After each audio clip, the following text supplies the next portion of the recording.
오늘 4월 5일 새벽 예배 말씀입니다.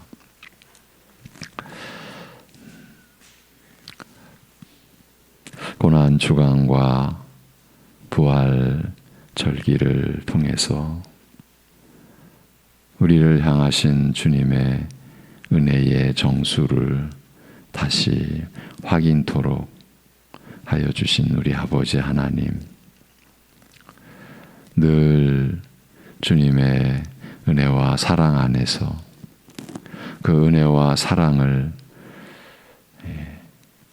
나타내 주시는 말씀 안에서 이 한 주간도 오늘도 주님께 부름받은 주님의 백성들이 살아갈 수 있도록 우리의 믿음을 붙잡아 주시고 또 그 믿음이 온전해져 가도록 역사하여 주옵시며 우리 또한 그 은혜를 변함없이 구하고 사모하고 그만큼 주님을 의지함으로 살게 하여 주옵소서. 예수님의 이름으로 기도합니다. 아멘. 고린도전서 우리 고난주간 그 전 시간 보았던 그 고린도전서 14장으로 다시 돌아가서 오늘 6절에서 11절 고린도전서 14장 6절에서 11절 본문으로 오늘 말씀을 나누도록 하겠습니다. 고린도전서 14장 6절에서 11절입니다. 우리 같이 보십니다. 다 같이. 그런즉 형제들아, 내가 너희에게 나아가서 방언으로 말하고 계시나 지식이나 예언이나 가르치는 것으로 말하지 아니하면 너희에게 무엇이 유익하리요? 혹 필이나 검은고와 같이 생명 없는 것이 소리를 낼 때에 그 음의 분별을 나타내지 아니하면 필이 부는 것인지 검은고 타는 것인지 어찌 알게 되리요? 만일 나팔이 분명하지 못한 소리를 내면 누가 전투를 준비하리요? 이와 같이 너희도 혀로서 알아듣기 쉬운 말을 하지 아니하면 그 말하는 것을 어찌 알리요? 이는 허공에다 말하는 것이라. 이같이 세상에 소리의 종류가 많으나 뜻없는 소리는 없나니 그러므로 내가 그 소리의 뜻을 알지 못하면 내가 말하는 자에게 외국인이 되고 말하는 자도 내게 외국인이 되리니. 아멘. 지난번에 5절까지의 말씀을 통해 우리는 사도 바울이 고린도 교회 교인들이 하는 주술과 같은 신비로운 의식을 금하고 있음을 알아보았습니다. 요즘 한국 교회뿐만 아니라 세계 곳곳에 널리 퍼져 있는 방언이라는 것이 사실은 잘못된 것이라는 의미였습니다. 여러분 주변에도 신앙에 진지한 열심을 내면서 방언을 정당화하는 분들이 있을 것입니다. 큰 교회는 대부분 다 방언을 허락하거나 시키기까지 하고 심지어 어떤 목사는 방언을 강조해서 교인들이 3,000명 이상이 모이기도 했다는 얘기를 10여 년 전에 들은 적도 있습니다. 물론 한국 개신교에 방언을 들여온 오순절 교회는 말할 것도 없습니다. 그래서 지금 우리가 나누는 말씀대로 여러분이 믿고 살려고 하면 곧장 여러분 주변에 있는 교인들로부터 받는 의문이나 심지어 적대감이 작지 않을 것입니다만 고린도전서 14장을 앞에 12장부터 차근차근 살피며 생각해 보면 절대 그들의 주장을 따를 수 없습니다. 아무리 많은 사람들이 자기 경험을 앞세워 주술과 같은 방언을 옹호한다고 해도 모든 것을 성경과 비교해보고 성경만을 기준과 표대 삼아 믿음의 길을 걸어가야 합니다. 성경의 권위를 넘어서는 것은 없습니다. 만일 성경보다 경험을 앞세운다면 그것은 거짓 신앙일 뿐입니다. 하지만 방언에 대해 잘못 알고 있는 사람들, 심지어 성령 충만한 증거라고 잘못 알고 있는 사람들이 많기 때문에 성경이 말씀하시는 것을 분명하게 알고 있어야 됩니다. 그런 의미에서 다시 한번 5절까지를 요약해 볼 때 가장 중요한 논점이 되는 것은 우리말 성경에서 방언으로 번역된 말을 원문 성경에서는 두 가지로 구분해서 사용한다는 점입니다. 하나는 단수 형태로서 뜻을 알 수 없는 말, 즉 주문이나 주술이라는 말로 번역할 수 있고, 단수는 그렇게 번역할 수 있는 말이고, 또 하나는 복수 형태로서 이것이야말로 방언이라 할 수 있는 그런 말입니다. 성경에서 긍정적인 은사로서의 방언을 얘기할 때는 다 복수 형태로 나와 있습니다. 그것은 사도행전 2장에서처럼 외국어로서의 방언입니다. 그것은 복음을 전하는 일에 사용된 은사입니다. 전혀 외국어를 배우지 않은 사람이 하나님의 은사를 받아 외국인들이 알아들을 수 있을 말을 할 수 있게 된 것입니다. 사도행전을 보면 오순절 성령 강림절 때 사도들에게 그런 일이 있었고, 또 가이사리아에서 이방인 고넬료의 집에 복음이 전해졌을 때, 그리고 에베소 교회를 개척할 때 그런 일이 있었습니다. 성경이 이것을 방언이라고 하였습니다. 외국어라고 하지 않고 지방 언어라는 뜻의 방언이라는 말을 사용한 것은 당시는 로마 제국이 여러 나라들을 지배하고 있던 때였기 때문입니다. 당시의 공식 언어는 로마 사람들이 사용하는 라틴어와 그 이전 시대의 제국을 이루고 문화를 융성하게 했던 이들이 사용했던 헬라어, 곧 그리스어였습니다. 신약 성경이 헬라어로 기록되어 있습니다. 그래서 당시의 상황에서는 라틴어와 헬라어, 이 두 언어를 제외한 모든 언어가 로마 제국 입장에서는 외국어가 아니라 다른 지방의 언어, 방언이었던 것입니다. 방언을 논할 때 이 점이 매우 중요합니다. 이 구분을 하지 않고 우리말 성경이 단수나 복수로 쓰여진 말을, 물론 이 원문으로 볼 때죠. 단수나 복수로 쓰여진 말을 모두 방언이라는 한 단어로 번역했기 때문에 성경을 보면서도 정확한 뜻을 알 수 없었던 것입니다. 일반 교인들로서는 더더욱 알기 어려웠을 것입니다. 방언에 대해 얘기가 되면 바로 이 점부터 시작해야 합니다. 고린도전서 14장에서 방언이라는 말이 원래는 두 가지로 쓰였다더라. 그중 단수는 주술이라는 뜻이고 복수는 외국어라는 뜻이라더라. 그래 거기서 바울이 얘기하는 것은 주술을 신비한 언어라고 생각하고 행하는 것을 금하고 외국어로서의 방언을 해도 반드시 통역이 있을 때만 하라는 말씀이라더라. 이런 정도의 얘기로 변론할 수 있어야 합니다. 그러나 고린도 교인들이 자랑하던 방언은 외국어로서의 방언이 아니라 이방 잡신을 섬기던 이 교회의 신비주의 주술을 그대로 본떠서 교회 안에서 행하는 것이었습니다. 그 고린도 지역에 그 큰 신전 안에서 일어났던 일을 또 그 기록이 남아 있어서 여러분에게 소개해 드렸었죠. 근데 그거를 교회 안으로 가져온 거예요. 그걸 방언의 은사라고 우기며 그걸 하는 내가 더 우월한, 더 높은 신자라는 그 악한 경쟁심을 내포하고 있었기 때문에 바울은 그들을 제지하고 사랑에 기초한 신앙을 가지라고 권하는 것이 이 14장인 겁니다. 그래서 1절부터 특별히 예언을 하라고 권했던 것입니다. 예언은 하나님의 말씀 그 자체를 전하고 밝히는 것입니다. 그것은 3절에서 말하듯이 사람에게 말하며 덕을 세우며 권면하며 위로하는 것입니다. 그 예언, 그 진리는 교회를 세우는 반면 주술로서의 방언은 2절과 4절이 다 그 얘기인데 자기를 세우고 교회를 세우지 않기 때문이라 했습니다. 2절이 말하는 것은 그 예언을 해야 하는 이유를 말하는 부분입니다.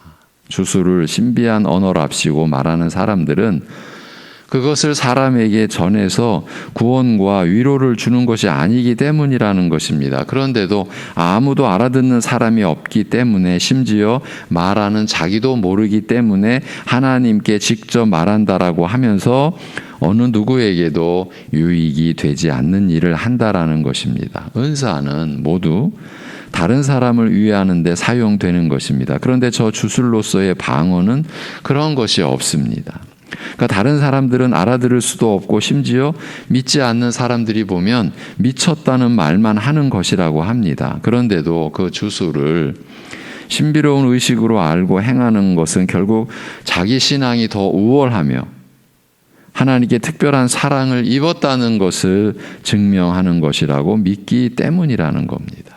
물론 바울은 사람에게 전하여 진리를 알게 하고 심령에 위로를 주는 외국어로서의 방언 자체를 금한 것은 아닙니다. 5절이 그 뜻이었습니다. 성경이 완성되기 전에는 방언의 은사가 필요했습니다. 하지만 그마저도 예언을 더 하기를 바란다고 하면서 방언, 그때 외국어입니다. 그 방언을 통역 없이 하는 것도 부정적으로 평가하고 있습니다. 고린도전서 14장은 그야말로 흔히 사람들이 방언이라고 생각하는 주술로서의 방언을 하지 말라고 명하는 그런 말씀입니다. 그걸 한국교회 대다수가 지금 외면하고 있는 것입니다. 어쨌든 다른 사람이 뭐라고 하든 또 얼마나 많은 사람들이 자기들의 경험을 앞세워 방언을 옹호하든 여러분은 성경이 말씀하는 근거를 따라서 그 생각을 정리해야 합니다. 오늘 본문도 그런 사실을 입증하는 내용입니다. 먼저 바울 사도는 긍정적인 차원의 은사인 외국어로서의 방언을 한다고 해도 그 자체로는 아무 유익이 없다라는 사실을 밝힙니다. 6절. 그런즉 형제들아 내가 너희에게 나아가서 예언이나 가르치는 것으로 말하지 아니하면 너희에게 무엇이 유익하리요. 여기에 방언이라는 말은 하나님이 주신 참된 은사인 외국어로서의 방언입니다. 그런 방언일지라도 고린도 교인들을 방문해서 그런 방언만 말하고 지식이나 예언이나 가르치는 것 등을 말하지 않으면 신앙에 무슨 보탬이 되겠느냐는 바로 그 얘기를 하는 겁니다. 그러니까 교인들끼리 모여 있을 때 성경의 진리를 전하지 않고 서로 방언만 하고 있으면 무슨 의미가 있느냐? 아무 소용이 없다는 말이죠. 이 방언은 주술로서의 방언이 아닙니다. 사도행전 2장에 나타난 정당한 은사로서의 방언입니다. 그런 것이라고 해도 서로 알아듣지 못한다면 그건 교회에 아무 유익을 끼치지 못하는 것이 분명한데 고린도 교인들은 자기도 모르고 남도 모르는 말을 신비한 언어라고 해서 남발하고 자신을 성령에 충만한 것이라고 착각하고 있었던 것입니다. 이 구절을 한마디로 하자면 알아듣는 말을 하라는 것입니다. 서로 알아듣는 말로 진리를 말해서 위로하고 권면하는 것이 하나님이 주신 은사를 올바로 사용하는 것이라는 그런 말입니다. 바울은 고린도 교인들이 현재 행하고 있는 주술적인 방언을 중단할 것을 권하고 있습니다. 그리고 그래야 할 이유를 이렇게 제시합니다. 7절. 혹 필이나 검은고와 같이 생명 없는 것이 소리를 낼 때에 그 음의 분별을 나타내지 아니하면 필이 부는 것인지 검은고 타는 것인지 어찌 알게 되리요. 음악 세계를 예로 들고 있습니다. 피리는 입으로 부는 악기이고 검은고는 하프처럼 손으로 뜯어서 소리를 내는 악기입니다. 음악을 제대로 듣고 감상하려면 일단 악기의 음색이나 악기의 음정이 맞아야 합니다. 피리를 분다고 하는데 듣는 사람이 저게 피리 소리인지 귀신 소리인지 모른다거나 하프를 켠다고 하는데 이게 도를 치는지 돌을 치는지 미를 치는지 알 수 없다면 악기로서의 역할을 전혀 하지 못하는 것입니다. 악기마다 음색이 고유하고 또 그 악기가 정확한 음정을 내줘야 아름다운 음악이 나올 수 있습니다. 오르간을 친다고 하면서 꽹과리 소리를 낸다거나 도미소를 쳐야 하는데 전혀 어울리지 않는 음정이 흘러나오면 아무도 거기에 맞춰 찬송을 부를 수 없습니다. 듣는 사람이 이게 피리인지 하프인지 알아들을 수 있는 음을 내는 것이 악기의 역할이고 그것이 듣는 자들 모두에게 즐거움도 되고 유익이 됩니다. 마찬가지로 말도 알아들을 수 있는 말을 해야 한다라는 것입니다. 바울은 또 다른 예를 하나 더 들고 있습니다. 이번에는 군인의 세계에서 예화를 끌어냅니다. 8절. 만일 나팔이 분명하지 못한 소리를 내면 누가 전투를 준비하리요? 지금은 무전기로 군인들이 서로 의사소통을 하지만 그 당시 군대는 병사들에게 명령을 내리기 위해 나팔을 사용하는 것이 대부분이었습니다. 한번 나팔을 불면 멀리까지 소리가 전달되었기 때문입니다. 그때 군인들은 그 소리를 듣고 취침 시간인지 행군 시간인지 전투 태세를 갖춰야 되는 시간인지를 알 수 있었습니다. 그런데 만일 나팔수가 적군이 쳐들어오는데 취침 나팔을 불었다면 어떻게 되겠습니까? 또 취침 시간을 알린다면서 진격의 나팔을 불면 군사들은 도대체 헷갈려서 어떻게 전쟁을 제대로 치르겠습니까? 이 예화들을 통해서 바울이 하는 말이 무슨 의미인가 하는 것은 쉽게 알 수 있습니다. 소리는 분별되어야 한다는 것입니다. 9절. 이와 같이 너희도 혀로서 알아듣기 쉬운 말을 하지 아니하면 그 말하는 것을 어찌 알리요? 이렇게 아주 직접적으로 얘기했습니다. 이는 허공에다 말하는 것이라.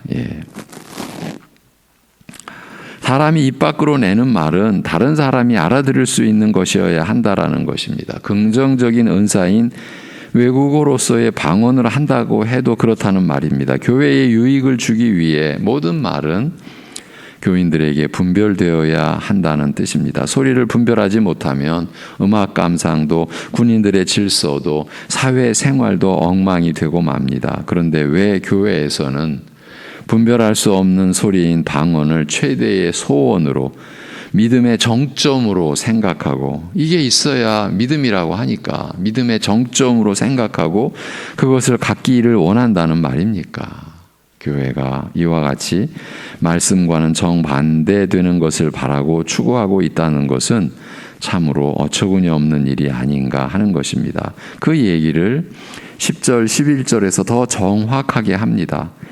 이같이 세상에 소리의 종류가 많으나 뜻없는 소리는 없나니. 11절.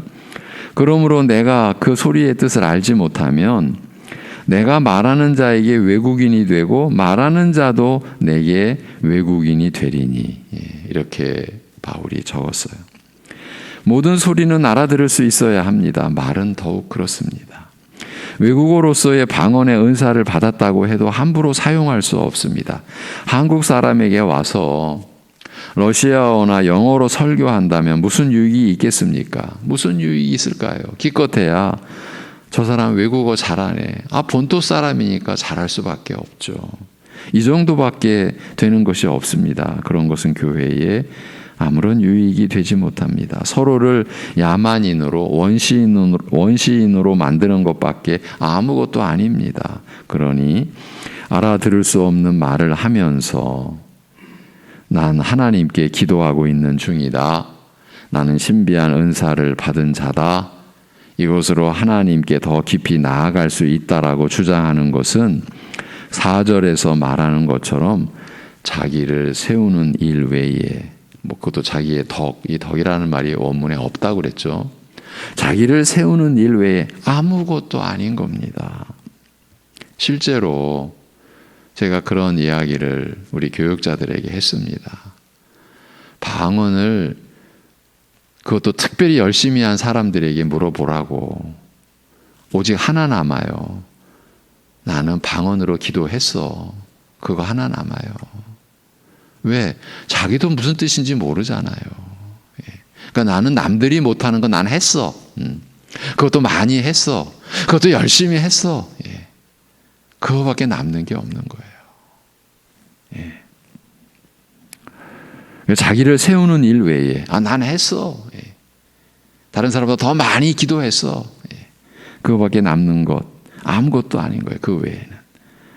방언의 은사를 주장하는 자일수록 방언을 영적 서열을 결정하는 기준으로 생각하는 경향이 두드러집니다. 기도원이 활성화됐던 20, 30년 전에 한월산 기도원 원장이었던 분은 그 기도원에 와서 방언 못하는 사람을 놈, 년 이렇게 칭하면서 우리 기도원은 개도 방언하는데 내 놈은 그것도 못하냐라고 대놓고 무시했다고 합니다. 그런 일들이 겹쳐 쌓여서 지금 한국교회가 방언을 아주 긍정적인 은사로 평가하는 형국이 되어버린 것입니다. 몇 년 전에는 방언을 옹호하다 못해 찬양하는 것 같은 내용이 수록된 하늘의 언어라는 책이 나왔습니다.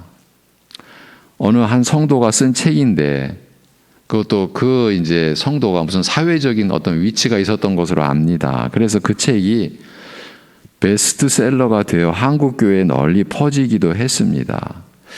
제가 이제 좀 지난 일이라서 그런데 제가 기억하기로는 우리 교회 어느 분이 저한테 그 책을 가져온 것으로 압니다. 그래서 제가 그 책을 알고 있었기 때문에 그분에게 성도님 이 책은 제가 받겠습니다. 제가 압수한 거죠. 제가. 이거 아무 유익이 안 됩니다. 여러분 베스트셀러였어요. 근데 다 거짓말입니다. 성경에 하늘의 언어라는 것 같은 말은 없습니다. 그런 것은 바울의 주장과 반대되는 것입니다. 여러분,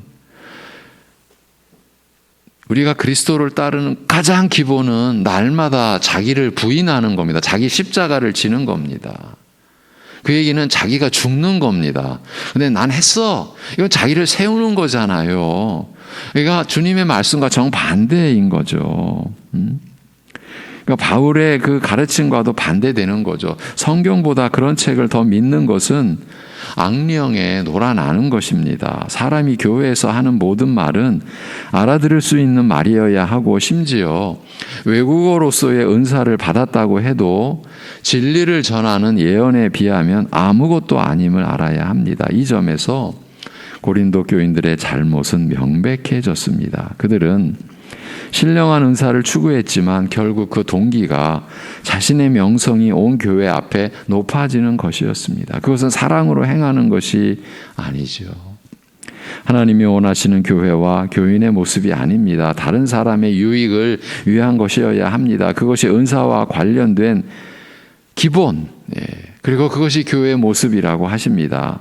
방언으로 몇 시간씩 기도하는 것보다 방언 한마디 못해도 목마른 사람에게 물 떠다 드릴까요? 이 한마디가 100번 낫다는 것입니다. 왜냐하면 그것이 사랑이기 때문입니다. 그런데 방언하는 사람은 관심이 도통 다른 데 가 있습니다. 사람들로부터 어떤 부러움을 살 만한 일에 온통 관심이 가 있습니다.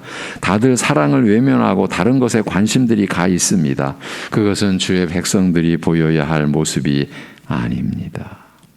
사랑을 외면하고 다른 것에 관심들이 가 있는 거, 그거는 우리 교회가 가져야 될 모습이 아닙니다. 하나님은 사랑을 필두로 해서 나오는 성령의 열매로, 갈라디아서에서 제시된 그 성령의 열매로 그들이 신자임을 알리라고 하셨습니다.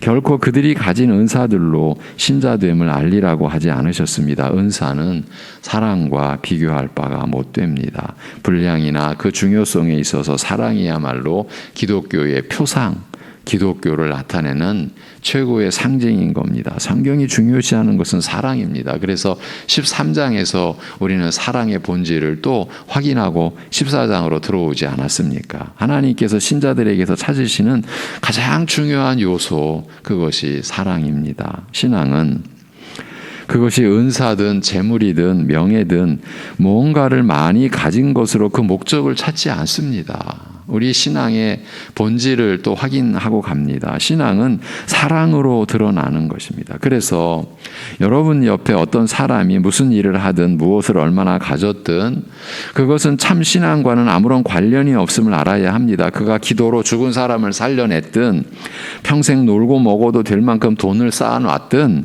온 세상과 교회 앞에 큰 명성을 얻었든 그런 것들은 참 신앙, 하나님이 기뻐하시는 신앙과는 아무런 관련이 없습니다. 그런 것들을 부러워할 하등의 이유가 없습니다. 어떤 사람들은 아니다.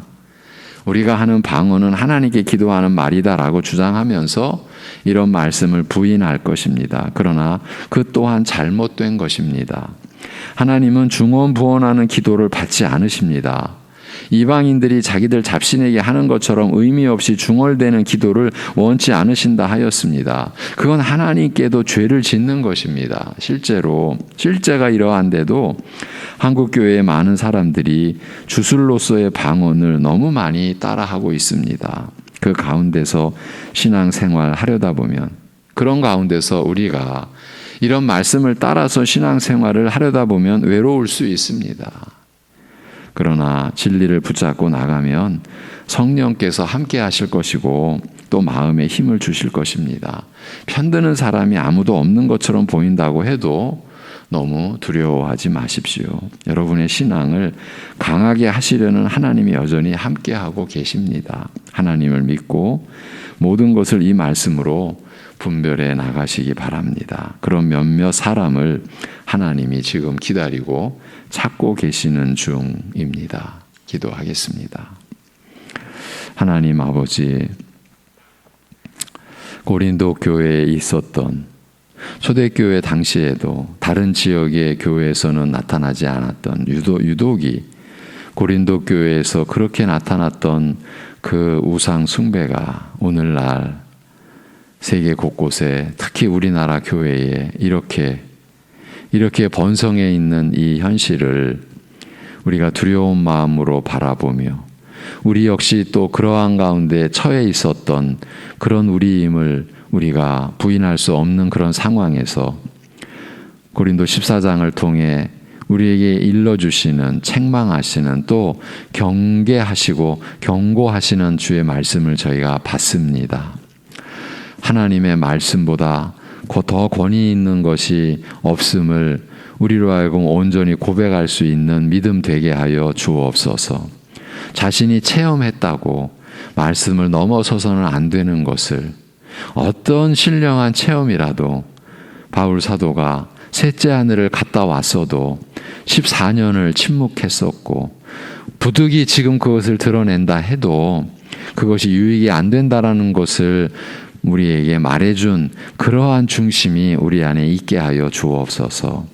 우리가 뭘 체험한다라고 했을 때 결국은 우리는 그거를 드러내고픈, 그거를 자랑하고픈, 그리고 그것이 나를 남들보다 구별되게 해주고 더 높이 세우는 것을 나타내고자 하는 그런 심사를 우리로 하여금 깨닫게, 온전히 바로 깨닫게 하여 주옵시고, 이제 그러한 자기를 세우는 것에서, 하나님을 욕되게 하는 것에서 우리가 이제 지나온 자로, 그것은 옛일로 우리가 여기고 새 사람으로, 새 생명으로, 그래서 오직 하나님의 말씀을 기준 삼아 하나님만 바라보고 갈 수 있는 우리 교회가 되고 우리 사랑하는 우리 온 성도 또 새벽 예배 가족들이 될 수 있도록 인도하여 주시옵소서. 하나님 아버지, 참으로 여러 가지 어려운 일들이, 혼란이, 혼잡한 상황이 계속되고 있습니다. 그 가운데서 우리 가족들, 우리 지체들 병상에서 때로는 매우 아픈 그런 어떤 일들 속에서 고통을 받고 힘들어함을 아시오니 긍휼히 여겨 주시옵시고, 우리의 생명 되신 주님께서 함께해 주시옵시고, 특별히 믿음 없는 심령에 믿음이 임하는 새 생명을 허락하시는 은혜의 역사가 임하도록 역사하여 주시옵소서. 모든 것 주님께 의탁하오며 우리 주 예수 그리스도의 이름으로 기도하옵나이다. 아멘.